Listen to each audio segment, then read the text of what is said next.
అన్నా ఇప్పుడు మనీ ప్రపంచంలో ఉన్నాం కాబట్టి మనీ చాలా అవసరం. నేను మనీ సంపాదించాలని ఎప్పటి నుంచో అనుకుంటున్నా. కానీ నిన్న యూట్యూబ్లో ఒకసారి స్క్రోల్ చేస్తుంటే కనిపించింది ఇది చాలా వ్యాపారం నడుస్తుంది. ఈ తంత్రాలు సంథింగ్ ఉన్నాయి, అవి చేస్తానంటే మనీ వస్తాయి. Money meditation, Mantra for money, యంత్రాలు మనీ అన్నిటికి లింక్ చేశారు. ఇది చేస్తే డబ్బు వస్తుంది, వస్తాయి డబ్బు అసలు రావు. ఎవరైతే కోర్సు పెట్టారో వాళ్ళకి వస్తాయి, కానీ వాళ్ళు కూడా కొంచెమే వస్తాయి. ఇది ఒక ఏమంటారు ఎన్చాంటింగ్ సబ్జెక్ట్, అంటే మనిషికి ఉత్సాహాన్ని ఇచ్చే సబ్జెక్టు మనీ అన్నది. నేను సంపాదిస్తాను, నేను డబ్బు సంపాదిస్తాను, కోటీశ్వరుని అవుతాను, కారు కొనుక్కుంటాను. నేను సిటీలో కొత్తగా తిరుగుతున్నప్పుడు దగ్గర బొమ్మలు వేస్తుంటే ఒకటి వచ్చాడు, ఎంతకాలం ఇలా బొమ్మలు వేస్తావు అన్నాడు. ఒక బ్యాక్గ్రౌండ్ స్కోర్ లేదు కదా, ఒక టైప్లో చూసా అట్లంటే నీకెందుకు బే అన్నట్టు. ప్యారిస్లో వేయాలమ్మా, నువ్వు ఇక్కడ వేయకూడదు. ప్యారిసా ఉంటుంది కదా చిన్న ఆశ, నువ్వు నన్ను కలువు ఎలా పోవాలి చెప్తా ప్యారిస్కి అన్నాడు. నాకు నిజంగా వచ్చింది ఆసక్తి. ఆ తర్వాత ఒక బస్ స్టాప్లో వెయిట్ చేస్తున్నా, నేను వచ్చి పికప్ చేసుకుంటా అంటే నేను నిజంగా ఒక కార్ ఎక్స్పెక్ట్ చేసిన, ఇట్లా సినిమాలో బొమ్మక స్కూటర్లో వచ్చాడు రా వాడు. ఏది సార్ మీరు ప్యారిస్ గెలుస్తున్న స్కూటర్లో వచ్చారు. అప్పటి నుంచి నాకు కొంచెం ఇంటెలిజెన్స్ ఉంది. లేదు చెప్తా కదా అని తీసుకెళ్ళి వాళ్ళ ఫ్లాట్కి తీసుకెళ్ళాడు. నేను నీలాగే కామన్ మ్యానే, కానీ నేను సంకల్పించుకున్నాను 3 నెలలు 3 సంవత్సరాలు ఏం చేయాలని లిస్ట్ చూపించాడు రా. నేను ప్యారిస్లో డిన్నర్ చేస్తాను, దుబాయ్లో ఒక వారం తిరుగుతాను, తర్వాత హైదరాబాద్ జూబ్లీ హిల్స్లో ఒక ప్లాట్ ఉంటుంది, ఇవన్నీ చేస్తాను నేను హౌ అని అర్థం కదా ఇలా అంటే. అప్పుడు అతను చెప్పాడు, రేపు ఒక మీటింగ్ ఉంది అక్కడ రా అన్నాడు. మన హ్యాబిట్సే బషీర్బాగ్లో ఒక మీటింగ్, ఆ హాల్ పేరు మర్చిపోయినా కానీ మా జేఎన్2 హాస్టల్ నుంచి ముందుకు వెళ్తూ ఉంటుంది. అక్కడ నాలాంటి వాళ్ళు చాలామంది ఉన్నారు. అక్కడ స్టేజ్ మీద ఒకడు చెప్తున్నాడు, ఇతను 4 ఫిగర్ సంపాదించేవాడు, ఇప్పుడు మీరు ఎంత సంపాదిస్తున్నారు, 6 ఫిగర్ సంపాదిస్తున్నాడు, కొట్టండి చప్పట్లు కమాన్ అని చెప్పి ఉర్రు తలుగిస్తున్నారు. అసలు జనాలు అందరూ ఎస్ ఎస్ ఎస్. 6 ఫిగర్ అంటే తెలుసా బిడ్డ, 6 అంకెలు. అంటే 6 అంకెలు 2 ఉంటాయి. ₹1,00,000 కూడా 6 అంకెలే, 9,99,000 అది కూడా 6 అంకెలే కదా. 4 ఫిగర్ అంటే ₹1,000 4 ఫిగరే, ₹9,999 4 ఫిగరే. లో 4 ఫిగరా, హై 4 ఫిగరా, కమాన్ కమాన్ గై అని ఇట్లా. నేను అట్లా నా కళ్ళు బయలు గమ్ముతున్నాయి ఇట్లా. ఒక్కొక్కరు ఇతనెవరు కొత్త కుర్రాడా, కమాన్ నువ్వు కోటీశ్వరుడు అయిపోతారు. నీ అమ్మ ఇది ఏందిరా కథ, ఈ ఆర్ట్ ఏంది కథ ఏంది, వీళ్ళంతేవారు. నేను విన్నా. ఇప్పుడు మన దగ్గరికి వస్తున్న డైమండ్ ఏమంటే 7 ఫిగర్ సంపాదిస్తున్నాడు. మొత్తం ఇండియాలో 3 ఉందంట డైమండ్. ఆడొచ్చి ఇట్లనే అందరినీ ఇదేంటంటే ఒక ఉర్రు తలుగించే టైపు చిత్రపతులు అందరు యాక్చువల్లీ చెప్తే అక్కడికి వస్తున్నా. ఆ తర్వాత నేను ఇచ్చిన షాక్ ఉంది అద్భుతంగా, నాకు తెలియదు, ఆ రోజు తెలిసింది అది. చెప్తున్నా ఇది చైన్ సిస్టమ్ పెట్టా, అదొక బిజినెస్. అంటే ఇదంతా ఎందుకు ఇస్తున్నా, డబ్బు ఎవరికి కావద్దు. నేను డబ్బు చక్కర్లో పడి 10 రోజులు పోగొట్టుకున్నాను, అది వేరే సంగతి. అదే ఆ తర్వాత బాత్రూమ్కి వెళ్ళా, ఎప్పుడే వస్తా భయ్యా బాత్రూమ్. అక్కడ ఒక దూరంగా ఒకడు నన్ను చూస్తున్నాడు, అని పిలిచాడు బాబు. పిలిస్తే నేను బాత్రూమ్కి వెళ్తే వాడు బాత్రూంలో ఇద్దరం సినిమా ఫక్కీలో ఇద్దరం, వాడు పోస్తున్నాడు నేను పోస్తున్నాడు. యాక్చువల్ నిజంగానే వచ్చింది, నేను అప్పటికే చాలాసేపు అయింది వచ్చి. వాడు చెప్తున్నాడు, భయ్యా నిజంగా అవుతామా భయ్యా అంటే, లేదు ఇట్లా ఒకడు నాకు కలిశాడు, నువ్వు ప్యారిస్లో స్టూడియో పెట్టుకోవాలి, పెయింటింగ్ వేయాలని చెప్పాడు. నాకు అట్లా చెప్పాడు భయ్యా ఒకడు, అందుకని వచ్చాము. సో ఇక్కడ అందరూ సగం మంది ఆ తీసుకొచ్చిన వాళ్ళకి ఇన్స్పిరేషన్ ఇచ్చి ఇరికిస్తారు భయ్యా వీళ్ళు అని నాకు అర్థమైంది. వీళ్ళంతా ఎందుకంత ఉత్సాహంగా ఉంటారంటే మనకు కూడా ఉత్సాహం వచ్చేస్తుంది, చలో వెళ్ళిపోదాం జాయిన్ అయిపోదాం. తీరా బయటకు వచ్చిన తర్వాత ఐ మేడప్ నాకు అర్థమైంది. అయిపోయిన తర్వాత నేను యాక్చువల్లీ ఫస్ట్ టైం అక్కడ స్కెచింగ్ వేస్తున్నాడు లోపల. వాడు వినాలి అన్నాడు. నువ్వు ఉన్నావు కదా భయ్యా, నువ్వు చెప్పింది వింటలేదు తర్వాత అన్న. అక్కడ అయిపోయిన తర్వాత బయటకు వచ్చిన తర్వాత ఇది అర్థమైంది కదా, యాంబే ఏదో సంస్థ ఏదన్నా కానీ, సో నువ్వు జాయిన్ కావాలి, నేను డబ్బులు కట్టాలి, ఆ తర్వాత 4 జాయిన్ చేయించామనుకో, అట్లా నీకు డబ్బులు స్టార్ట్ అవుతాయి, ప్రొడక్ట్స్ అమ్మాలి, అది ఇది తప్పకుండా వస్తాయి. ఇప్పుడు ఎంత కట్టాలి అంటే 5,000. నేనన్నా తప్పకుండా వస్తుంది కదా, నా 5,000 నువ్వే కట్టు, ఇలాగ వస్తాయి కదా భయ్యా. ఇంకోటి, నువ్వు 5,000 కడతా అన్నప్పుడు నాకు ఫోన్ చేయి, అంతవరకు టాటా బై బై అని చెప్పి వచ్చేసిన. అంటే ఏ మచ్చ లేకుండా వచ్చేసిండ్రా. ఇది ఇలా ఉండగా ఇంకొకటి చెప్పి ముందుకెళ్తా. ఇది ఇలా ఉండగా నేను మా శాలి బిగ్ బజార్లో బొమ్మలు వేస్తుంటే ఒక ఫ్యామిలీ వచ్చింది. ఫ్యామిలీ వచ్చి, మీరు ఇంత చక్కటి ఆర్టిస్టు, మీరు ఇలా రోడ్డు మీద వేయడం అంత బాగలేదు, మీకు స్టూడియో కావాలంటే నేను శాలి ఫేసెస్ చూసుకున్నాం. శాలి చెప్పండి మేడం ఏం చేయాలి చెప్పు, నాకు కూడా ప్యారిస్లో పెట్టాలి, అదే కావాలి నువ్వు రా అంటే కరెక్ట్గా ఈ లకిడికా పూల్ దగ్గర ఇప్పుడు ఒక హాస్పిటల్ ఉంటుంది, చిల్డ్రన్కి గ్లోబల్ హాస్పిటల్. లకిడికా పూల్ నుంచి మనం టువార్డ్స్ పంజగుట్ట కరెక్ట్ పోతుంటే దాని పక్కనే వాళ్ళ ఇల్లు, బాగా డబ్బు ఉంది. They are also doing the same shit. అయితే లోపలికి వెళ్ళిన తర్వాత సేమ్ రొట్టె కొట్టుడు వ్యవహారం, ఇన్స్పైర్ చేయడము, లిస్ట్ రాసుకోవడము, ఫైనల్గా మనతో జాయిన్ చేయాలి, ప్రోడక్ట్ అంటగట్టాలి, ఆ తర్వాత మన సాగు మనం తెస్తాం. వాళ్ళ ఉంటాయి టూత్ పేస్ట్లు అవి ఇవి ఇది బోళ్ళది ఉంటాయి, సబ్బులు గిబ్బులు యాంబే ఇవన్నీ అమ్మకతో వాళ్ళు సేల్స్ మెన్ చేస్తారే, డబ్బర్ చక్కర్ల పడి ఏమవుతాం. వద్దు బిడ్డ, జీవితంలో అడుక్కు తింటా కానీ అది నా వల్ల కాదు. అంటే అన్నిసార్లు అడుక్కోలేను, కొనుక్కో ఎక్కువ ఉంటుంది. వాళ్ళు ఏం చెప్తారు, నాకు కూడా చెప్పాడు వాడు, మామూలు పేస్ట్ అనుకో బ్రష్ నిండా వేసుకోవాలి, మాది ఇంతే వేసుకోవాలి, నేను అది కొనుక్కో నేను బ్రష్ నిండా వేసుకుంటా, నాకు అదే ఇష్టం, అర్థమైందా అని చెప్పిన వాటికి. నేను ఐ ఫౌండ్ ఆన్సర్స్. నేను శాలి ఇద్దరం పోయిన తర్వాత నేను శాలి అని చెప్పా, శాలి నేను ఎట్లా పరిచయం చేస్తున్నా చూడు, ఇంకా వాడికి తెలియదు అంతా, వాడికి ఉంటే కొంచెం ఉపోద్ఘాతం ఇచ్చిన తర్వాత పోతే వాళ్ళు కొంచెం కూల్ డ్రింక్ ఏదో ఇచ్చారు. ఆ తర్వాత వాళ్ళు రట్టపట్టు స్టార్ట్ చేశారు, డంకడమా అది చేసాం ఇది చేసాం, మా లిస్ట్ ఇది వెరీ గుడ్, నేను వెరీ గుడ్ సూపర్ అయిపోయింది. ఆ తర్వాత మా దాంట్లో జాయిన్గా అక్కడ రావాల్సిందే. ఇప్పుడు ఈ అమ్మాయి ఎంట పట్టు చివరికి ఐ లవ్ చెప్పాలి కదా, ఈరోజు చెప్తేంది ఎల్లుండి చెప్తేంది విషయం అదే చెప్పిన తర్వాత, అయితే మేడం మాకు ఒక సంస్థ ఉంది, దాని గురించి మీకు చెప్తా, మీరు మా దాంట్లో జాయిన్ అయితే మేము మీ దాంట్లో జాయిన్ అవుతా అని చెప్పి. అయితే వద్దు వచ్చేస్తాం, సింపుల్. సో నేను ఎందుకు చెప్పాలనుకుంటున్నా, డబ్బు ఈజీగా రావాలనుకోవడం కరెక్ట్ కాదు. నీకు నిజంగా డబ్బు ఉత్తగా వచ్చిందనుకో, యూ మే వేస్ట్ ఇట్, నీకు తెలీదు. ఆ తర్వాత ఆ డబ్బు నీకు కొంప ముంచుతుంది. చాలామంది ఈ రియల్ ఎస్టేట్ భూమి వచ్చినప్పుడు ఇది మన మహేశ్వరం ఆ ప్రాంతంలో కోటీశ్వరులు అయిపోయారు.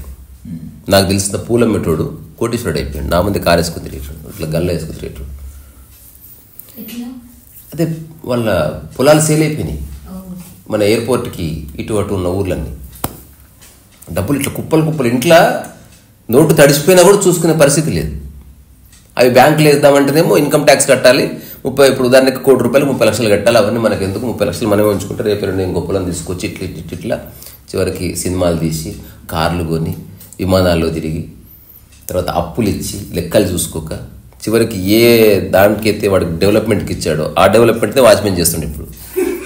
అంటే గుడ్ అంటే ఇట్లా తిరిగి ఆనే పడ్డాడు. అట్లా మనం ఒక్కోసారి ఇట్లా తీసి ఇట్లా కొడతాం చూడు, అట్లా పడ్డాడు, కణసల్లా పడ్డాయి. ఇప్పుడు ఆయన మొత్తం మిగిలింది కాదు. అంటే డబ్బుని సంపాదించడం ఒకటైతే దాన్ని కాపాడుకోవడం, దాన్ని డెవలప్ చేయడం చాలా పెద్ద కథ. ఇప్పుడు ఒక కారు అంటావు, కారు కొనడం నాకు తెలుసు, అది మెయింటైన్ చేయడం అంత కష్టము. యూ షుడ్ నీడ్ మనీ, దాని పట్ల ఒక లవ్ ఉండాలి, ఒక కన్సర్న్ ఉండాలి, ఎప్పటికప్పుడు చేయించుకోవాలి, లేకపోతే మెల్లగా గబ్బులు వేసిపోతుంది. సో ఇప్పుడు మెయిన్ సబ్జెక్టు ఫ్యూ మినిట్స్ ఏం మాట్లాడుతుంటే, ఇది పూర్తి నా ఎరుకలో మాట్లాడుతున్నా. నా జీవితంలో కొంత డబ్బు వస్తే చాలా అనుకుంటున్నా, నా అవసరాల రీత్యా. కోటీశ్వరుడు అయినంత మాత్రాన నువ్వు ఆనందంగా ఉంటావన్న గ్యారెంటీ లేదు, కోటీశ్వరుడు అయినంత మాత్రాన నువ్వు ఆరోగ్యం ఉంటావన్న గ్యారెంటీ లేదు, హార్మోని ఉంటావన్న గ్యారెంటీ లేదు. డబ్బు అనేది జస్ట్ సామాజిక అవసరం అంతే. నువ్వు ఎంత పెద్ద ఇదే టాకు పెద్ద స్టూడియోలో చేసినా చిన్న స్టూడియోలో చేసినా కంటెంట్ ఇదే కదరా, దానికి డబ్బుకేం సంబంధం. సో డబ్బు ఎట్లా వస్తుంది అనే దాని మీద నేను విచారణ చేసిన ఒకప్పుడు చాలా క్లోజ్గా. బికాజ్ నేను ప్రతిరోజు ఎక్కువ ఆలోచించేది ఈనాటికి డబ్బు అనే ఒక ఎలిమెంట్ గురించి. ఒకప్పుడు అవసరమే ఆలోచించింది, ఇప్పుడు అవసరం కాదు. హౌ టు క్రియేట్ మనీ, దాని పట్ల వ్యామోహం ఏం లేదు. డబ్బుతో కొన్ని పనులు చేయొచ్చు. ఇప్పుడు మనం పెయింటింగ్ మంచి ఇవన్నీ ఫ్రేమ్స్ చేయించవచ్చు, ఒక పొలంలో వ్యవసాయం చేయొచ్చు, ఒక 10 మందికి ఉపాధి చేయొచ్చు, డబ్బుతో మంచి పనులు చేయొచ్చు. చాలా సమస్యలకి డబ్బు ఒక సొల్యూషన్, అందులో ఏ సందేహం లేదు. కానీ ఈ సోకాళ్ళు యూట్యూబ్ ఛానల్స్లో అట్లా ఇట్లా, లేకపోతే చాలా ఆఫీసుల్లో తంత్రాలు యంత్రాలు మంత్రాలు చెప్పి ఆ విధంగా ఇట్లా అనుకో, డబ్బు వస్తుంది, నువ్వు ఏవైతే అనుకుంటున్నావో ఆ సంకల్పం చేసుకోవాలి, రాత్రి పడుకుని నువ్వు అనుకుని పడుకోవాలి, బిల్డింగ్ కట్టుకుంటే బిల్డింగ్ నువ్వు రాదట్లా. మూర్ఖత్వం అది, లాస్ట్కి నీకు పిచ్చోడు అయిపోతావు. సో డబ్బు ఎట్లా వస్తుంది అంటే, ఏదన్నా నీలో ఒక అపారమైన ప్రజ్ఞాపాఠవాలు ఉంది, అది నేను చూసిన. I can give examples. అపారమైన ప్రజ్ఞాపాఠవాలు ఉండి అది హఠాత్తుగా ప్రపంచం గుర్తిస్తే ఓవర్ నైట్ యూ బికమ్, నీకు చాలా డబ్బు వస్తుంది. అప్పుడు నీకు రాలేదు, నీ ప్రజ్ఞకు వచ్చింది. ఆ ప్రజ్ఞ మసగబారిపోతే, ఎగ్జాంపుల్ ఇప్పుడు ఆల్బర్ట్ ఐన్స్టీన్ కావచ్చు, లేకపోతే మైకేల్ ఏంజెలో కావచ్చు, ఎక్స్ట్రాడనరీ టాలెంట్ ఉంది. డేవిడ్ బొమ్మ చెక్కక ముందు ఒక అనామకుడు, డేవిడ్ చెక్కగానే హీ బికేమ్ మిలియనీర్. ఇంకా చనిపోయే వరకు అతను డబ్బు గురించి ఆలోచించలేదు, అసలు డబ్బు గురించే ఆలోచించలేదు. ఎందుకు? అతను బొమ్మలు చెక్కుతూ ఉన్నాడు అంతే. శిల్పికి ఎంత కోట్లు ఉన్నా, ఎన్ని ప్యాలెస్ ఉన్నా, వాడు ఆ డంప్ యార్డ్లనే పడిసేస్తాడు. ఏమంటారు, స్టూడియో స్పేస్. వాళ్ళకి ఏం అనుభవించలే. అదొకటి. రెండవది, డబ్బు రావాలంటే ఏంది, ఆల్రెడీ మన తాతల తండ్రుల ఆస్తి ఉండి అక్కడి నుంచి హఠాత్తుగా నీకు ట్రాన్స్ఫర్ అయినప్పుడు యూ బికమ్ బిలియనీర్ క్విక్గా. ఇప్పుడు అల్లు అర్జున్ అనుభవిస్తున్నాడు చాలా ఆస్తి అంటే, అల్లు అరవింద్, వీళ్ళంతా, అల్లు రామలింగ, అదంతా వాళ్ళ జనరేషన్ అంతా తీసుకొచ్చి పెట్టారు చేతిలో. అక్కడి నుంచి తాను ఏం చేస్తాడన్నది వెరీ ఈజీ. ₹1,00,00,000 ఎర్న్ చేయడం చాలా కష్టం, 1,00,00,000 కోట్లు చేయడం ఈజీ. నీకు ఫస్ట్ 1,00,000 జమ చేయడం కష్టం, 1,00,000 10 లక్షలు చేయొచ్చు. నువ్వు అది ₹1,00,000 అట్లీస్ట్ బ్యాంకులో వేస్తే నీకు 3,000 వస్తాయి, నువ్వేం చేయకుండానే. అట్లా ఇప్పుడు చాలా డబ్బున్న వాళ్ళు జస్ట్ ఫిక్స్డ్ డిపాజిట్లు, ఇన్వెస్ట్మెంట్స్ చేసి ఒక పద్ధతి ప్రకారం దానికోసం ఒక ఎంప్లాయ్ని పెట్టుకుంటారు. ఆ వచ్చిన వడ్డీలో 2% వాడికి ఇచ్చినా వాడు బ్రహ్మాండంగా జీవితకాలం వాడు సెటిల్ అయిపోతాడు. అట్లా నీకు వడ్డీతో సినిమాలు తీసేవాళ్ళు ఉన్నారు, వడ్డీతో బిజినెస్లు రన్ చేస్తున్న వాళ్ళు ఉన్నారు, because they have that much capital. ఇదొకటి. వినూత్నమైన ఆలోచనలతోటి డబ్బులు సంపాదించిన వాళ్ళు ఉన్నారు. నేను I just want to quote 1%. ఆ పర్సన్ పేరు దొరకని ఎత్తుకులాడి నేను. అమండా హ్యాకింగ్ అని. ఇప్పుడు ఈ అవకాశం అందరికి ఉంది. అల్లు అర్జున్కున్న అవకాశం నీకు నాకు లేదు, ఆల్బర్ట్ ఐన్స్టీన్కున్న బుర్ర నీకు నాకు లేదు. బట్ అమండా హ్యాకింగ్ చేసింది మనకుంది అవకాశం. అంటే కొందరికి అదృష్టవశాత్తు కొన్ని ప్రాపర్ రైట్ ఐడియాస్ వస్తాయి. దానికి టెక్నాలజీ, మన కాంటెంపరీ సమాజం కూడా సహకరిస్తుంది. సచ్ యాజ్ తను ఒక బుక్ రాసింది, బుక్ రాసి అమెజాన్లో పెట్టింది అంతే. Because of it's title. అమెజాన్లో బుక్ రాశావు, ఎక్కువ కాలం జీవించాలంటే ఈ సూత్రాలు పాటించు అని ఒక బుక్ రాసినవరా నువ్వు. అది అమెజాన్లో పెట్టగానే వైల్డ్ ఫైర్ లాగా స్ప్రెడ్ అయింది అది సంహౌ. ఎగ్జాంపుల్ చెప్తున్నా. ఇప్పుడు ఆమె రాసిన పుస్తకాల టైటిల్స్ చూద్దాం.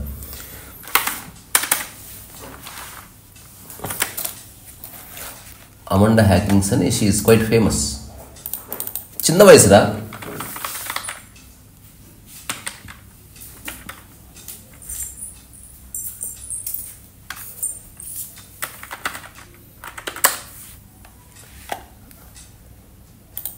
ఇది అమండా హ్యాకిన్స్ ఈమె. సో ఈమె రాసిన బుక్స్ చూద్దాం.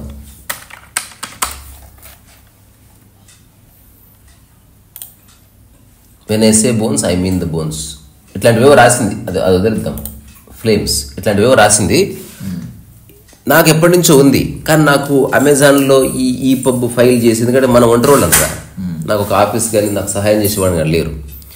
ఇప్పుడు నేను చేతిరాత పుస్తకాలతో పాటు అమెజాన్లో ఓన్లీ పీడిఎఫ్ అంటే ఈ బుక్ సేల్ అయ్యే పుస్తకాలు నేను రాద్దామని నాకు ఎప్పటి నుంచో ఉంది. అది చేతిరాతతో రాయం. అవి బంచ్ ఆఫ్ థాట్స్. ఇప్పుడు ఉదాహరణ డబ్బు సంపాదించడం నుంచి మనం మాట్లాడినంత ఒక టైప్ కొట్టి బుక్ వేసేసేయాలి. అది ఒక 20 పేజీలు ఉంటుంది. అటు రకరకాల ఐడియాస్. ఇప్పుడు పూల పార్క్ అని ఒక బుక్ రాయాలి. అందులో ఏంది general thing but with clear definitions లాగా అట్లా చేయొచ్చు. అదొక ప్రయోగం అది. అయితే అది చేయడం నాకు ఇప్పుడు వేవ్ అని ఒక బుక్ ఉంది కదా చూడు, వేవ్స్, ఫ్లేమ్స్, ఎంత అట్రాక్టివ్గా ఉంది చూడగానే. ఏంది వేవ్స్ అని కొట్టడం. ఇట్లా విదిన్ నో టైంలో చదువుతాను. 2010 ఏప్రిల్లో 25 ఏళ్ల ఈ మిన్నసోటా రచయిత్రి సాంప్రదాయ ప్రచురణకర్తల నుంచి తిరస్కరణలు ఎదుర్కొన్న తర్వాత అమెజాన్ కిండిల్లో తన పారానార్మల్ రొమాన్స్ని మరియు యంగ్ అడల్ట్ నవల్ని స్వీయ ప్రచురణ చేయడం ప్రారంభించింది. 2011 మార్చి నాటికి ఆమె 9 పుస్తకాలు 10 లక్షల కాపీలు అమ్ముడే సుమారు $2 మిలియన్ వచ్చింది. 2010 డిసెంబర్లో ఈ రీడర్ కొనుగోలు పెరగడంతో ఈ అమ్మకాలు విపరీతంగా పెరిగాయి. దాంతో 2011లో 4.5 లక్షల కాపీలు అమ్ముడయ్యాయి. ఇట్లా she became crorepati within 1 year. ఇంకోటి రూపాయి ఖర్చు లేకుండా. ఇప్పుడు ఈ అవకాశం నీకుంది, నాకుంది. ఇప్పటికీ అమెజాన్లో నాకు అకౌంట్ అంతా మర్చిపోయినా. బట్ నేను 2015లో అరే మళ్ళీ మనం ఓపెన్ చేయాలి. అది నాకు ఒక అకౌంట్ ఉంది. నా ఈ బుక్స్ లోపల నా పేరుతో ఒక అకౌంట్ ఉంటుంది. అందులో నా పుస్తకాలను అప్లోడ్ చేసిన నేను ఇప్పుడు ఉంటుంది. అది ఎక్స్పైర్ అయింది యాక్చువల్లీ, అప్డేట్ చేయడం రావట్లేదు చాలా. ఇప్పుడు కొడితే ఖచ్చితంగా ఇప్పుడు ఇది ఉంది కదా, ఇది అమెజాన్ ఈ బుక్కే పెట్టిన కనిపిస్తుందా? ఇది ఓపెన్ కొడితే దాని అంటే నాకున్న బుర్రకి అంత నాకు అర్థం కాలే. చూడు, casual notes on corona hand written manuscript అని వచ్చిందా? This is my account. ఇది కాంతరీసా రసోవైసా ఆథర్, ఇది my account Kindle version. I have created. అంటే ఈమె చేసింది ఎందుకు ఈమె గురించి చెప్తున్నా, సేమ్ నాకు ఆ ఆలోచన ఈనాటికి ఉంది, కానీ నాకు సరైన వ్యక్తి దొరుకుతలేడు. ఇప్పుడు మళ్ళీ ఒక్కసారి దాంట్లోకి వెళ్ళి నువ్వు దీంట్లో బ్యూటిఫుల్ ఇదంతా నేనే రాసిన. ఇప్పుడు ఇదంతా నేను చెప్పేది ఏంటి స్టార్ట్ చేసినావు, అది కూడా పెట్టొచ్చు ఈ బుక్ కింద. అట్లాంటివి ఈ బుక్ కింద పెట్టొచ్చు, దాంతోపాటు ఇది కూడా చేయొచ్చు. ఓకేనా? సో నేనేం చెప్తున్నా, బోల్డ్ ఇంట్రెస్టింగ్ ఐడియాస్ త్రో చేసేయచ్చు. ఎవ్రీ 10 days ఒక ఈ బుక్ రాసేయచ్చు. అర్థమైందా? I have that potential. ఇట్లా కొడుతుంటే టైం పడుతుంది, నువ్వేం హార్డ్ వర్క్ చేయాల్సిన అవసరం లేదు. బ్యూటిఫుల్ కోట్స్ కావచ్చు, సింపుల్ జీవన సూత్రాలు కావచ్చు. నేను రాస్తే అంటెట్లుగా అడగాలి. I want right a book, everything కుడి చెట్ల మడత పెట్టాలి. అంటే అంత సింపుల్ సబ్జెక్ట్స్ టు ఎలివేట్ మన ఐడియాస్ని ప్రతిపించబడుతుంది. సో ఈ Amanda Hawkins I was inspired by her. నేను ఇట్లా ఈ బుక్ వర్షన్ ఇదంతా తయారు చేసిన తర్వాతనే నేను ఆమె రీడ్ శాంపుల్ అయితే దాంట్లో చాలా ప్రాబ్లమ్స్ వచ్చినాయి. చేతిరాత పుస్తకాలకు పనికిరాదని తెలుసుకున్నాను నేను. అది వేరే సంగతి. సరే, అది వేరే. అంటే నేను చెప్పేది టెక్నాలజికల్ వైజ్గా. చూడు, ఇప్పుడు అనిపిస్తుందా? ఇప్పుడు నేను ఎవరికి తెలియదు ఈ పుస్తకం ఉన్నట్టు, మీకు కూడా తెలియదు. బట్ చూడు, I have return, I don't know much about many things, all I know is myself as a simple artist or what not అని ఏదో రాసిన. చాలా మంచి ఇంట్రెస్టింగ్ బుక్ ఇది. ఇప్పుడు ఈ బుక్ మనం ప్రింట్ చేసేయచ్చు. అది ఎక్కువ పేజెస్ లేదు, కానీ we can actually print the book. మనం నిజంగా ప్రింట్ చేసి పెడదాం, చాలా బాగుంటుంది బుక్. దానికి సూపర్ రివ్యూస్ ఉన్నాయి. ఎవడరా వీడు ఏం రాసిండు అని పెట్టారు. నాకు మనకి పబ్లిసిటీ చేసుకోవడం తెలియదు, మన దగ్గర డబ్బు లేదు, పిఆర్ లేదు. సో నేను అంగీకరిస్తున్నా, లేవు చేలో. కానీ ఇప్పుడు ఈ పుస్తకాల ద్వారా ఎవ్రీ మంత్ నాకు 25 రూపీస్ వస్తుంది. స్టిల్ అకౌంట్లో పడుతూనే ఉంటుంది. 25 రూపీస్ నుంచి 40 రూపీస్, ఒక్కోసారి 100 రూపీస్ పడుతుంది. అంటే ఎవరో ఒకరు దాన్ని పీడిఎఫ్ వర్షన్ తీసుకుంటున్నారు, ఎవరో ఒకరు చదువుతున్నారు. ఆ మొత్తం రాయల్టీ 100 రూపాయలు 70 రూపాయలు వస్తుంది నాకు ఈనాటికి. అందుకని టెక్నాలజీని యూజ్ చేసుకొని డబ్బు ఎర్న్ చేసింది విత్ హర్ ఇంటెలిజెన్స్. అంటే ఇంట్లోనే కూర్చొని విదిన్ 1 yearలో షీ బికేమ్ కరోడ్పతి. ఇదొకటి అయిందా? రెండోది, ఓవర్ నైట్ మిలియనీర్స్ అయిన వాళ్ళు ఎవరు? ఫర్ ఎగ్జాంపుల్, అదృష్టం, లక్కు, వాడి పేరు చెప్తా నీకు. ఆ వ్యక్తి పేరు ఏంటంటే, ఒక ఇంట్లో కూర్చున్నాడంట. ఆ కూర్చుంటే పైనుంచి పెద్ద శబ్దం వచ్చి ఒక ఉల్క, అంటే గ్రహాంతర శకలం, ఆకాశంలో కలిపడి వీడి ఇంటికి వెళ్ళి దూసుకుని అట్లా పడ్డది. వాడి మీద పడితే చచ్చిపెట్టాడు. అదొక ఈవెంట్. సో వాళ్ళ ఇంట్లో పడ్డది కాబట్టి వాడి ప్రాపర్టీ అయింది. నెక్స్ట్ అమ్మితే వాడికి ఒక $9 million అట్లా వచ్చినాయి. ఇప్పుడు ఆర్టిస్ట్కి వద్దాం. ఆర్టిస్ట్ పాయింట్ ఆఫ్ వ్యూ, గుయినెక్ అని ఒక ఆర్టిస్ట్ ఉన్నాడు. పీరీ లే గుయినెక్ అని ఒక ఆర్టిస్ట్ ఉన్నాడు. అంటే ఆర్టిస్ట్ కదా, ఆర్ట్ లవర్. అతను ఎవరు? Picasso friend. ఇప్పుడు మన ఇద్దరు ఫ్రెండ్స్ లాగే. సో పికాసో కొన్ని వందల పెయింటింగ్స్ చేసేవాడు. ఏది పడితే పీట కూర్చొని కూడా ఒక నల్ల రంగు, తెల్ల రంగు వేసేసి అప్పుతో పెట్టాడు. పికాసోనేమో ఒరిజినల్ ఆథెంటిక్ మనీ. అయితే ఆయనతో ఉన్నప్పుడు సరదాగా, అన్న ఈ పెయింటింగ్ తీసుకుపోతారంటే తీసుకోపో. ఇప్పుడు మనకు కొన్ని అడ్డ మూలకు పడ్డ పెయింటింగ్స్ కొన్ని ఉంటాయి, తీసుకోపో. పికాసో చచ్చిపోయిన తర్వాత ఆయన దగ్గర చూస్తే ఒక 50 పెయింటింగ్స్ ఉన్నాయి. అవి యాక్షన్ చేస్తే సరే 270 పెయింటింగ్స్ ఉన్నాయి. 15 million pounds వచ్చినాయి. అంటే చాలా చాలా చాలా ఎక్కువ. ఒక couple of 100 crores of rupees. ఆయన ఆల్రెడీ కోటీశ్వరుడే. పికాసో కథ ఎట్లా, ఒకసారి ఎయిర్పోర్ట్లో ఎవడో పోతున్నాడు, వాడు అన్నీ తెచ్చుకుంటే డబ్బులు తెచ్చుకోలేదు. ఇప్పటిలాగా మనకి కార్డ్స్ గిడ్స్ లేవుగా. నేను హోటల్ కట్టాలంటే నేను డబ్బు మర్చిపోయినా, మనీ పర్స్ మర్చిపోయినా, I don't know what to do అంటే వెయిట్ రిలాక్స్. ఇప్పుడు ఇంటికి వెళ్ళే సమయం లేదుగా. ఓకే, నీ దగ్గర పేపర్ ఉందా? పేపర్స్ లేవు సార్, ఉత్తగా వెళ్తున్నా. ఇప్పుడు తిన నాప్కిన్, చెక్ లీఫ్ ఉంది, నాప్కిన్ కథ అనుకో, వాట్ ఎవర్ ఇట్ మేబీ. దాని మీద ఒక చిన్న బొమ్మ వేసి, ఇది నువ్వు ఏ హోటల్ దిగుతున్నావో ఆ హోటల్లో ఇలా చెప్పు, పికాసో ఇచ్చాడు, వీడికి తెలియదు పికాసో ఇవ్వడు, నీకు మిగతావన్నీ అయిపోతే వచ్చినప్పుడు నీకు డబ్బులు కూడా ఇస్తారు అని చెప్పాడు. నమ్మి ఎక్కాడు. ఆ హోటల్కి వెళ్తే భయం వేస్తున్నట్టు చెప్పాలంటే, దవడ బల కొడితే అయిందా అంటే డబ్బులు పడిస్తామని అంటే, సార్ ఒక్క మాట, ఇది ఒకటి ఉంది, ఇది పికాసో ఇచ్చాడు మీకు. Wow, Picasso master piece. వెంబడి దాన్ని ఫ్రేమ్ చేయించి ఆ 2 రోజుల్లో దాన్ని యాక్షన్ చేసి పడదొబ్బి కొన్ని కోట్లకు అమ్ముకొద్దొబ్బి పోతూ వీడు కూడా 10% పంపించినట్టు. ఇట్లాంటివి ఉన్నాయి ఇన్సిడెంట్. ఇది ఆర్ రియల్. సరే, నేను చెప్పేంత గొప్పగా ఉండకపోవచ్చు, బట్ దే మేడ్ మనీ. ఆ తర్వాత జాన్ విటేకర్, ఇదేంది, జస్ట్ అనుకోకుండా ఒక టికెట్ కొంటే జాక్పాట్ తగిలి కోటీశ్వరుడు ఓవర్ నైట్. కానీ తర్వాత తాగి తిరిగి మొత్తం సంగతి అయిపోతుంది, వేరే సంగతి. తర్వాత లాస్ట్కి ఇంకొకటి అబ్జర్వేషన్ ఏంది, నువ్వు ఏదన్నా పని ఇంటర్నెట్లో చేసినావు అనుకో. ఇప్పుడు యూట్యూబ్ ఉంది, యూట్యూబ్లో ధ్రువరాటి అని ఒకడు ఉన్నాడు, వాడు చెప్పే కంటెంట్ పక్కన పెడదాం. బట్ అతను ఒక వీడియో పోస్ట్ చేస్తే విదిన్ కపుల్ ఆఫ్ అవర్స్లో అట్లీస్ట్ 3 మిలియన్ మంది చూస్తారు. 3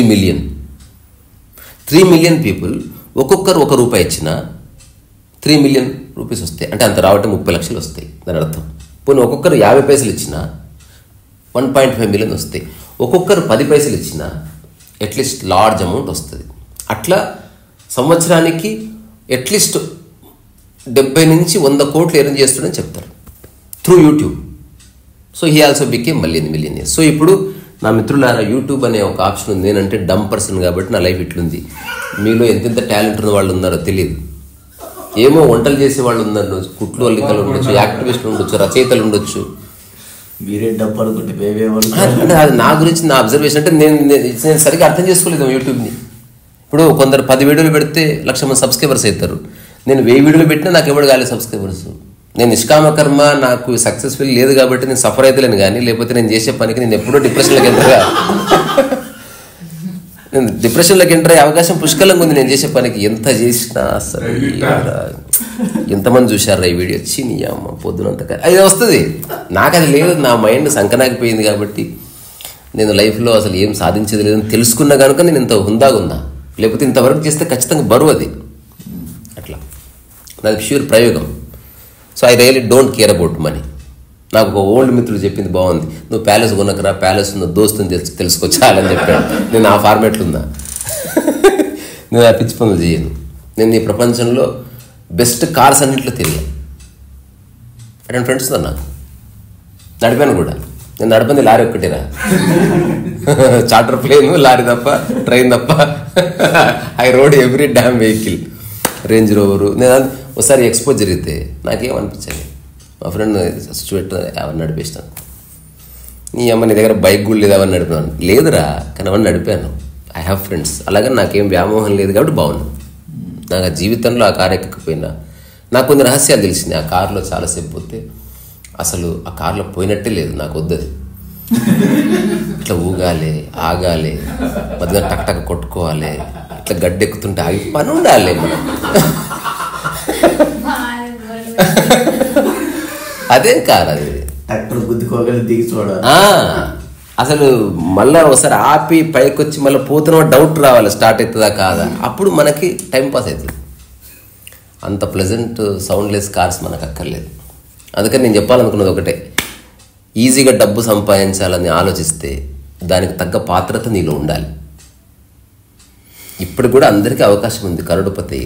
నేను చిన్న చిట్కా ఇస్తాను. ఒక పెయింటింగ్ ఒకటి, ఇప్పుడు పేపర్ ఈ సైజు పెయింటింగ్ టైసన్ చేశాడు.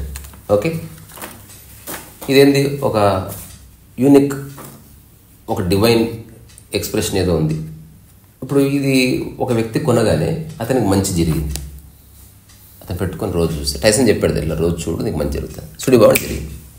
అతను ఒక సెలబ్రిటీ. ఇప్పుడు అతను తన ఛానల్ ఏం చేశాడు, ఇది మామూలుదేనండి, ఇది 20 రూపీస్, ఇది కొన్ని నేను రోజు చూస్తున్నా, నా మైండ్ మంచిగా అయిపోయింది, 1 మంత్లో నా అన్ని సమస్యలు పోయినాయి. ఇప్పుడు ఒకటేసారి 1 కోటి మంది ఆర్డర్ ఇచ్చాడు, అట్లా వీడు కరోడుపతి అయిపోతాడు. అంటే ఇడ్లీ అమ్మేవాడు కరోడుపతి అయ్యేది చేస్తున్నాడు బిజినెస్, కానీ ఎక్కువ మంది కొనడం లేదు, వాడు దాని గురించి దృష్టి పెట్టాలి. ఇప్పుడు మన ఫ్రాంచైజీలు ఎందుకు ఓపెన్ చేస్తున్నారు, బారిస్తా టు రీచ్ మోర్ పీపుల్. ఇప్పుడు ఈషా ఫౌండేషన్ వాళ్ళు అన్ని చోట్ల ఆశ్రమాలు ఎందుకు పెడుతున్నారు, మళ్ళీ హైదరాబాద్ పైసలు వద్దా, అన్ని చోట్లకి కావాలి. ఒకటి ఎగ్జాంపుల్ నేను చెప్తా, అగోర పెద్ద అన్నారు కదా, అతను ఒక ఎగ్జాంపుల్ చెప్పింది ఏంటంటే, ఎగ్జాంపుల్ ప్రాక్టికల్ గా జరిగింది. వాళ్ళకి విత్ ఇన్ 1 డేలో 10 lakhs 2 days లో 10 lakhs కావాలండి. అగోర పెద్ద నాన్న ప్రాక్టికల్ గా చేసింది ఏంటంటే, ఏం లేదు, ఒక 1000 సాయిబాబా ఫొటోస్ తీసుకున్నాడంట, సంథింగ్ ఏదో చేసి ఇది చేసిన వాళ్ళకు మంచి జరుగుతుందని చెప్పి ఆ టెంపుల్లో చేస్తే, అదేదో నక్షత్రం రోజు సంథింగ్ ఆ పౌర్ణమి రోజు వెళ్ళి 1000 మంది ఉన్నారు, ఒక్కొక్కటి 10,000 రూపాయలు. అవును, వచ్చేస్తే ఒక్క రోజులో వచ్చేసినాయి అంట, ఒక్క రోజులే కొనాలి. అరే నేను ఇచ్చిన అడ్వైజ్ 10 లక్షలు సంపాదించుకున్నాడు, నేను చేయలేదు అది. అదే నీకు నెక్స్ట్ కలిసిన 100 మంది దగ్గర 1000 రూపాయలు అడుగు, ఈ సంవత్సరం టార్గెట్ పెట్టుకో, 100 మంది దగ్గర 1000 రూపాయలు అడగాలి, ఇంతే. That is money. ఇప్పుడు బాలు కలుస్తాడు, బాలు ఏమనుకోకు, మళ్ళీ నేను తిరిగి ఇవ్వలేను, చాలా అర్జెంట్ వచ్చింది, మళ్ళీ నేను ఎప్పుడైనా 20-25 గంటలకు సంపాదిస్తానేమో, అందరి దగ్గర ఇదే కథ చెప్పు, అట్లా ఈ మేడు మనీ. మాట ముగిస్తా, నాతో చెప్పిన మాట ఏం తెలుసా అన్న, 10 లక్షలు రాలేదు కానీ బాగానే వచ్చినాయి అన్న, నేను దాన్ని చిన్న బిజినెస్ చేస్తున్నాడు, పోదామా సరే.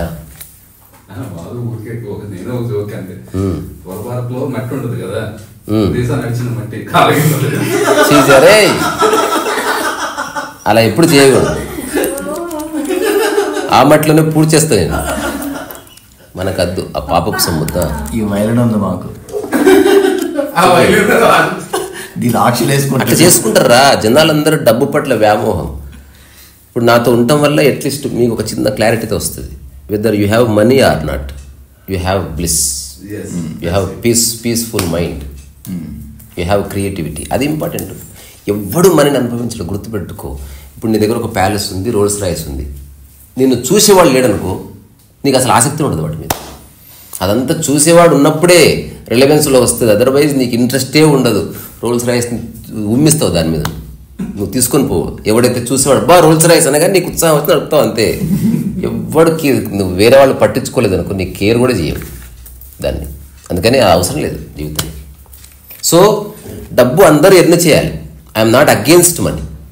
ఇప్పుడు చాలామంది యూట్యూబ్లో నాకు కామెంట్లు పెడతారు, మంచిగా స్టాక్స్ చేసి డబ్బులు సంపాదిస్తున్నావు అని కొంచెం ఈర్ష్యతో పెడతారు. నేను చేసే టాక్స్కి వచ్చే డబ్బు నథింగ్, అంటే what I'm giving, what I'm getting is no parallel.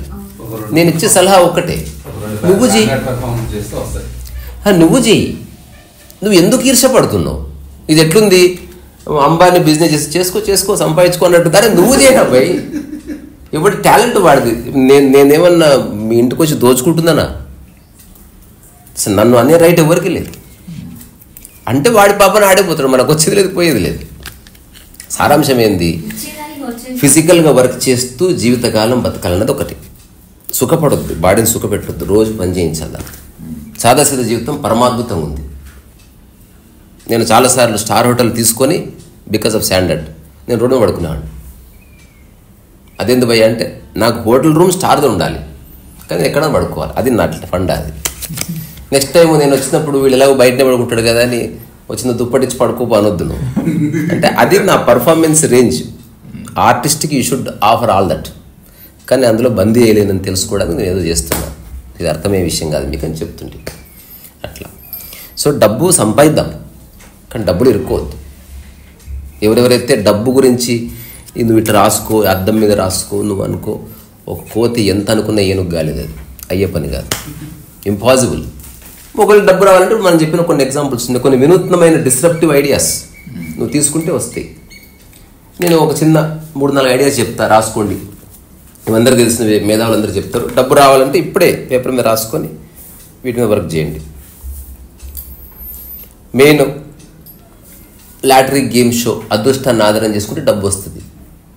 ఇదొక పద్ధతి. Try your luck. మనకు చాలా మన లోకల్ జాక్పాట్స్ కాకుండా యూనివర్సల్ జాక్పాట్స్ ఉంటాయి. ఏమో సుడి బాండ్ వస్తే అయితే, లేకపోతే నో ప్రాబ్లం. లేదా ఇప్పుడు నేను ఎంతసేపు చెప్పిందంటే content creation and influential market ఇట్లాంటివి. అంటే నువ్వు యూట్యూబ్లో కానీ టిక్టాక్లో కానీ ఏదో విధంగా ఎక్కువ మందికి చేరువైతే ఆ ఎక్కువ మంది నీకు రూపాయి ఇస్తే నీకు ₹1,00,000 వస్తాయి ఎవ్రీ మంత్. అదొక పద్ధతి. మూడోది ఏంది, ఇన్వెస్ట్మెంట్. అంటే నీకు ఆల్రెడీ కొంత డబ్బు ఉంటే నువ్వు దాన్ని వేస్ట్ చేయకుండా రకరకాలు ఇన్వెస్ట్ చేసి వాటి పట్ల ఒక ఎరుక కలిగి ఉంటే you make lot of money. ఆ తర్వాత చాలా డిమాండ్ ఉన్న స్కిల్స్ నేర్చుకోవడం. ఎగ్జాంపుల్, ఇప్పుడు ఏదో ఒక కోడ్ రాయాలి ఒక సిస్టమ్కి, అది మొత్తం హైదరాబాద్లో ఒక్కడికే వచ్చు. అట్లాంటి వాడికి డిమాండ్ ఉంటుంది. మేమంతా ఒకప్పుడు మాయా నేర్చుకున్నాం. మాయా అంటే ఇప్పుడు 3D కంటే అడ్వాన్స్ మాయా. నేను నేర్చుకుంటే నాకు నచ్చింది, కానీ జాబ్ చేయకూడదని నిర్ణయించుకుని నా నాలెడ్జ్ అంతా పక్కన పెట్టేసిన. I use to do good, దాన్ని ఏమంటారు, మెషింగ్ కానీ లేకపోతే క్యారెక్టర్ యానిమేషన్ కానీ దాని కదలికలు కానీ ఎక్స్ప్రెషన్ అంతవరకు వచ్చిన నేను చాలా సిన్సియర్గా. దాని ఫార్ములాలు అంతా భలే కాంప్లికేటెడ్ ఉంటుంది ఆ సబ్జెక్ట్. అది ఒక ఎక్స్టెంట్ వరకు సాధన చేసిన తర్వాత నాకు అనిపించింది, ఇది I'm not meant for this. ఇది యానిమేషన్ సినిమా చూస్తే అయిపోతుంది కదా, మనం చేయాల్సిన అవసరం. నాకు అనిపించింది ఇది నేను చేయలేను. నేను చేతులు ఎత్తేసి వచ్చేసిన. అప్పుడు మాయా ఎవరైతే టీచ్ చేస్తున్నారో they made lot of money. అసలు విదిన్ సంవత్సరంలో 1-2 కోట్లు సంపాదించిన ఫ్రెండ్స్ నాకు తెలుసు. జస్ట్ టీచింగ్ చేసి ఏముంది, సిస్టమ్ ఒకటి ఉంటుంది, జస్ట్ డెమాన్స్ట్రేషన్ చేస్తారు. నువ్వు క్లాస్ వినాలి, పోలే బ్యాచ్ల తర్వాత బ్యాచ్లు అట్లా చెప్పి. అది తర్వాత ఇదేంది, ఇదే ఇంతకుముందు చెప్పింది, ఎక్కువ మందికి తెలియాలి నీవు ఉన్నావని. అంతే, బిజినెస్కి అదే సక్సెస్. అందుకని ఇప్పటి నుంచి ఇంట్లో మూలకుండి నా దగ్గర డబ్బులు ఇవ్వకుండా నువ్వు ఉన్నావు, నువ్వు ఈ పని చేస్తావు, నీ దగ్గర ఇది ఎక్స్క్లూజివ్ ఉంటుంది. దీన్ని ఏమంటారంటే యూఎస్పీ అంటారు, యూనిక్ సెల్లింగ్ పాయింట్ అని పిలుస్తారు. అంటే ఎవరి దగ్గర లేని నీ దగ్గర ఏదో ఉంది. నీ గాత్రం అయితే దానికి డబ్బులు వస్తాయి, నీ దగ్గర రచన ఉంటే దానికి డబ్బులు వస్తాయి. ఇంకా మంచి ఎగ్జాంపుల్ చెప్తే, ఇప్పుడు చాలామంది లేడీస్ ఉంటారు, నాకు ఉంది కానీ మళ్ళీ ఆ ప్రపంచంలో ఇరుక్కోవద్దని నేను చేస్తలేను. అదేంది, నిజంగా చాలా మంచి వంట పికిల్స్ పెట్టగలిగి వాళ్ళు అత్తలుగానో ఎట్టనో ఉంటారు ఇంట్లో వాళ్ళకి. అట్లాంటి వాళ్ళకి ఒక పిలుపు. అట్లాంటి వాళ్ళు 10 మంది వచ్చారనుకో, ఆ 10 మందికి మనం చిన్న ప్లాట్ఫామ్ ఇచ్చి వాళ్ళు ఏం చేయకూడదు, జస్ట్ చక్కటి పికిల్స్ పెట్టాలి. ఒక 10 యూట్యూబ్ ఛానల్స్తో టై అయిపోయి అమేష్. ఇప్పుడు చిట్టి పికిల్స్ అయ్యింది అది. అంటే ఆమె పికిల్స్ ఎట్లా సేల్ అయ్యాయి? Because of YouTube, because of Instagram. దాంతో బికాస్ ఆఫ్ అందం కూడా ఉంది. బేసికల్గా పికిల్తో పాటు తను కూడా బాగుంది, వాళ్ళు ముగ్గురు బాగున్నారు, 3 మస్కటీర్స్ లాగా. అందుకని సేల్ అయ్యాయి. అసలు 3 మస్కటీర్స్ తెలుసా మీకు? అదొక ఫేమస్ బుక్ అది. ఎనీవే, సో ఇట్లా అందరూ నిజంగా కోటీశ్వర్లు అవ్వాలని కోరుకుంటుంది, కానీ ఇట్లాంటి చెడు పద్ధతులు, అంటే నీవు టాలెంట్ లేకుండా అప్పనంగా రావాలంటే రాదు, వచ్చినా నిలబడదు, అయ్యే పని కాదు అది. అట్లా కాకుండా మనల్ని మనం కాస్త స్కిల్ఫుల్గా మార్చుకుంటూ మన స్కిల్ని ప్రపంచంలో ఎక్కువ మందికి నువ్వు అందించగలిగితే డెఫినెట్గా డబ్బు వస్తుంది. నేను ఇప్పుడు పెయింటింగ్ ఉంది, తప్పకుండా నేను కరోడ్పతి అయితే పెయింటింగ్ ద్వారా అవుతా అని నేను మీకు సభాముఖంగా తెలియజేసుకుంటున్నా.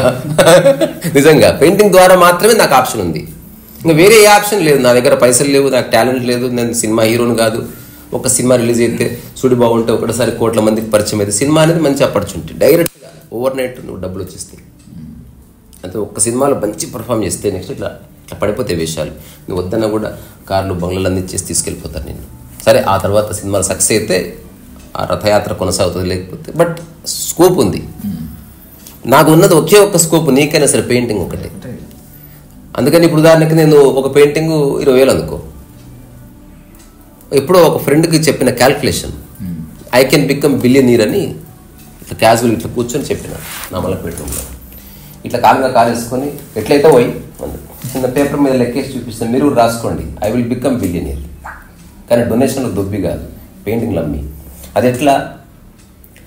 ఒక్క పెయింటింగ్ నేను 10,000 పెయింటింగ్స్ ఇస్తాను, 10,000 పెయింటింగు 10,000కు ఒక పెయింటింగ్ అమ్ముతా నా జీవితకాలంలో. ఇంతే. This is money. ఇది ధనం. నా విజయం అంతా ఒక్కడుందంటే అసలు డబ్బులు లేకపోయినా ఆనందంగా ఉండగలడం నాకు తెలుసు కనుక దీన్ని ఓన్లీ ప్రయోగంగా మాత్రమే చేస్తున్నాను. ఒకవేళ నేను అనుకున్నది జరగలేదనుకో కొంచెం కూడా బాధపడేది లేదు. డబ్బు జీవితానికి ఒక కొలమానమేం కాదు, సక్సెస్ కొలమానమేం కాదు. మన హాయి, మన ప్రశాంతత, మన సామరస్యం, ఇది రియల్ నాలెడ్జ్. ఇది పూర్తిగా ఏమంటారు, ఇట్ ఈస్ అకాంప్లిష్డ్. అందుకని ఇది ఒక ప్రయోగంగానే. ఖచ్చితంగా పెయింటింగ్స్ చేస్తా, ఖచ్చితంగా యూట్యూబ్లో పెడతా, ఎగ్జిబిషన్ చేస్తా. కానీ కొనాలని కాదు, ఆప్షన్ ఉంది, అవకాశం ఉంది, చేస్తాం. దాన్ని నేను నాకు నచ్చిన మంచి పనులకు ఉపయోగిస్తాను. డబ్బు రాలేదనుకో అది వేరే సంగతి. డబ్బు వచ్చినా కూడా జీవితం అయితే ఇట్లే ఉంటుంది, సాదాసీతంగా సరళంగా హాయిగా ఆడుతూ పాడుతూ. ఇందులో ఏమంటారు బయాస్ ఏమన్నా కనిపించిందా? నేను డొనేషన్స్ తీసుకోను. అంటే ఇప్పుడు డబ్బు రావడానికి ఇది కారణం ఉంది కదా, ఏదో ఒకటి మనం మోసం చేసి తాయెత్తమ్మి ఒక అబద్ధాన్ని అంటగట్టి అట్లా కాదు. పెయింటింగ్ అనేది రియల్. నువ్వు నాకు 10,000 ఇచ్చావంటే తీసుకెళ్తావు ఇంటికి. You are carrying something home. ఒక సోఫా సెట్ కొన్నట్టు ఒక క్రియేటివ్ పీస్ని కొనుక్కుంటున్నావు. ఇందులో ఎక్కడ మోసం లేదు. తర్వాత భవిష్యత్తులో I will create affidavit also. ఇప్పుడు ఈ పెయింటింగ్ కొనుక్కుందని అనుకో, ఆ పెయింటింగ్కి ఒక అఫిడవిట్ ఉంటుంది. ఎట్లయితే మనం ప్లాట్ కొనుక్కుంటే ప్లాట్కి ఒక రిజిస్ట్రేషన్ ఉంటుంది కదా, అటు నా పెయింటింగ్ ఒక రిజిస్ట్రేషన్ నెంబర్ ఉంటుంది. ఇవన్నీ చేస్తాను ఖచ్చితంగా. ఆ రిజిస్ట్రేషన్ నెంబరు నువ్వు కొనుక్కున్న తర్వాత నీకు వస్తుంది. అప్పుడు ఒకటి పవర్ ఆఫ్ అటార్నీ అట్లా ఏదో అంటారు దాని మీద పెయింటింగ్ ఫోటో వచ్చి, ఈ పెయింటింగ్ ఒరిజినల్ క్రియేటర్ ఎవరు, వీళ్ళ తర్వాత ఎవరి దగ్గరికి వెళ్ళింది. సో నెక్స్ట్ ఓనరు చేతన. ఇప్పుడు చేతన ఎంత కొన్నది? 25,000 కొన్నది. ఇప్పుడు ఇది ట్యాక్స్ కట్టాల్సిన పేమెంట్ అన్నట్టు. ఇప్పుడు 25,000లో నాకు 25,000 వచ్చాయి కాబట్టి నేను గవర్నమెంట్కి 3,000 ట్యాక్స్ కడతా. తద్వారా అది ప్యూర్ వైట్. ఇప్పుడు చేతన్ గారు ఈ పెయింటింగ్ని నవీన్ టైసర్గా అమ్మారు 6 ఏళ్ల తర్వాత, మళ్ళీ ఆక్షన్ వేస్తే అప్పుడు వీళ్ళు ₹1,00,000 కొన్నాడు. అప్పుడు సేమ్ ట్రాన్స్ఫర్ అయితే ఎట్లయితే భూమి ఉంటుంది కదా, మొత్తం డాక్యుమెంటేషన్ ఎవరి తర్వాత ఎవరు కొన్నారు, అట్లా పెయింటింగ్ కూడా ఒక ట్రైల్ ఉంటుంది అనమాట. తద్వారా పెయింటింగ్ ఒక వాల్యూ ఏర్పడుతుంది. ఇప్పుడు విన్సెంట్ వ్యాంగ్ వేసిన పెయింటింగ్స్ ఇది ఈ ట్రైల్ ద్వారానే చూస్తారు. విన్సెంట్ వ్యాంగ్ వేసిన పెయింటింగ్ నువ్వు కొనుక్కొని ఇంటికి తీసుకుపో, పెయింటింగ్ ఇక్కడే ఉంటుంది. ఇక్కడే ఉన్న పెయింటింగ్ నువ్వు కొనుక్కుంటావు అంతే. ఆక్షన్లో జస్ట్ కింద ఓనర్ నేమ్ మారుస్తారు, పెయింటింగ్ అక్కడే ఉంటుంది. అమ్మ పెయింటింగ్ నేను కొనుక్కపోతా అంటే అట్లా ఉంటుంది. దానికి జెడ్ సెక్యూరిటీ భద్రత ఉంటుంది. చిన్న గౌరవం అంతే. I own that painting. Yeah next 6 months I own that painting. మళ్ళీ ఆక్షన్ వేస్తారు. ఇప్పుడు నేను ఓన్ చేసినందుకు నేను 25 కోట్లు కట్టాను అనుకో. ఇప్పుడు నెక్స్ట్ ఆక్షన్ వేస్తే 30 కోట్లకు సేల్ అయింది. నా 25 కోట్లతో పాటు నాకు 2 కోట్లు ఎక్స్ట్రా ఇచ్చి అందులో కొంత కమిషన్ వాడు దొబ్బి పేరు బాలాజీ చేస్తాడు. This painting owned by Balaji. అట్లా ఇదంతా ప్రపంచం తెలుసుకోవాలి. మనం ఎంత నథింగ్. ఇంకా తెలుసుకోవాల్సిన విషయం ఉంది. మనీ నేను ఇప్పుడు కాదు, యూట్యూబ్ ఇప్పుడు అనుకుని ఆయనతో భ్రమపడారు. ఎప్పుడో చేసిన ఒక టాక్ ఉంది, అది రాజశేఖర్ ఛానల్లో ఉంటుంది, డబ్బు శ్వాస అని. ఈ కాంటెక్స్ట్ అనేది ఇప్పటికిప్పుడు చెప్తున్నది కాదు. ఈ తొక్కలో జనాలు ఉన్నా లేకున్నా రెస్పాన్స్ ఉన్నా జీవితకాలం డబ్బు ఎట్లా వస్తుంది లైఫ్లోకి, డబ్బుతో కొన్ని మంచి పనులు చేయొచ్చు. అందుకని నేను దాన్ని గౌరవంగా ఎట్లా ఎర్న్ చేయొచ్చు అని ఇప్పుడు ఆలోచిస్తాను. యూట్యూబ్ చేస్తున్న కొంత మనీ వస్తుంది, అది పూర్తిగా నేను వర్క్ చేయడం ద్వారా నాకు వస్తున్న వేతనం. కానీ మీరు సరిగ్గా చూస్తే మనం చేస్తున్న వర్క్కి అది నథింగ్, పీనట్స్ అన్నట్టు. అది అట్లా అది జనాలకు తెలియదు.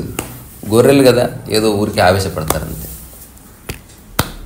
సో అందరం డబ్బు సంపాదిద్దాం, కానీ డబ్బులు ఇరుక్కోవద్దు. ఇది పాయింట్. ఇదే పాయింట్. మనుషులతో ఉందాం కానీ బంధాలు ఇరుక్కోవద్దు. ఇది పాయింట్. సో అందుకే కాన్సెప్ట్స్ మీద వర్క్ చేస్తే, కలిసి పని చేస్తే డబ్బు తొందరగా ఎర్న్ చేయొచ్చు. కానీ కలవగానే ఈగోలు వచ్చేస్తాయి. సో వర్క్ చేయాల్సిన డబ్బు గురించి కాదు, ఈగోల గురించి తర్వాత తెలుస్తుంది. అట్లా చాలా. ఇప్పుడు నేను ఎప్పటి నుంచో కలగన్నది, ఒక 12 మంది నా లైఫ్లో ఊహించాను. ఆ 12 మందికి డబ్బున్నా లేకపోయినా అహంకార శూన్యత ఉంటుంది, నేనన్న భావన ఉండదు, టాలెంట్ కూడా అక్కర్లే. ఆ 12 మంది ఒక చోట కూడితే డబ్బు అవుతుంది అంతే. నెక్స్ట్ ఇడ్లీ బండి పెడతా, కొంత డబ్బు వస్తుంది. రెండోది నేను ఇడ్లీ చేసి అంటే నేను ఏం సూపర్వైజింగ్ చేయను, నేను కూడా కలిసి వర్క్ చేస్తాను. ఎవరైనా సర్వ్ చేయొచ్చు. అట్లా ఓ మూలకు డబ్బు పెట్టాలి, దాంట్లో నచ్చిన డబ్బులు వేసిపోతారు. ఏదో ఐ వాంట్ టు ఎక్స్పెరిమెంట్. అది సక్సెస్ఫుల్గా అతీతంగా మనం ఎంత చేసినా అలేదు మాస్కు అమ్మానంతైతే రావురా, అది క్లియర్. ఆ క్లారిటీ ఉంది. రావు. ఎందుకు? అవి ఒక పద్ధతి ప్రకారం డెవలప్ చేసిన మనీ. అది ఇప్పుడు లాటరీ గీటర్ వస్తే నీకు 10 కోట్లు రావచ్చు, అంతకంటే ఎక్కువ రావు. మరి అలెన్ మాస్క్ కదా, తర్వాత అతని ప్రాపర్టీ, వాళ్ళు జనరేషన్స్ ఆఫ్టర్ జనరేషన్స్ ఎర్న్ చేసిన మనీ అది. అవి అసెట్స్ గాను, బాండ్స్ గాను, గోల్డ్ గాను రకరకాలుగా షేర్స్ గాను ఉంటుంది అట్లా. అందుకని దయచేసి ఆలోచించండి, మరణించే వరకు ప్రతిరోజు ఒక గంట సేపన్నా థింక్ అబౌట్ మనీ, వ్యామోహం లేకుండా. ఇది మళ్ళీ మర్చిపోదు, లేకపోతే నేను చెప్పింది అంత తప్పుగా అర్థం చేసుకుంటారు. చాలామంది ఒక్క స్టేట్మెంట్ విని ఏదో ఫీల్ అయ్యి ఏదో ఎమోషనల్గా ఏదో రాస్తున్నారు, మెసేజ్ పెడుతున్నారు. మొన్న ఎవరో ఒక ఆయన మెసేజ్ పెట్టాడు, అసలు కొంచెం కూడా ఓపిక లేదు మనుషులకి. సరే నువ్వేదో అనుకున్నావు, ఏదో ఆరోపణ చేసావు, అట్లీస్ట్ ఎదుటి వ్యక్తి జవాబు ఇవ్వడానికి స్పేస్ ఇవ్వాలి. ఆ మాత్రం విచక్షణ ఉండాలి. ఇప్పుడు నేనేం క్యాబరే డ్యాన్స్ అని కాదు, నేను నచ్చిన డ్యాన్స్ చేయడానికి. I'm doing my dance. If you like it okay, నీకు నచ్చలేదు, నీకేదో ఒక క్లారిటీ కావాలి, యూ షుడ్ వెయిట్, నువ్వు రావాలి.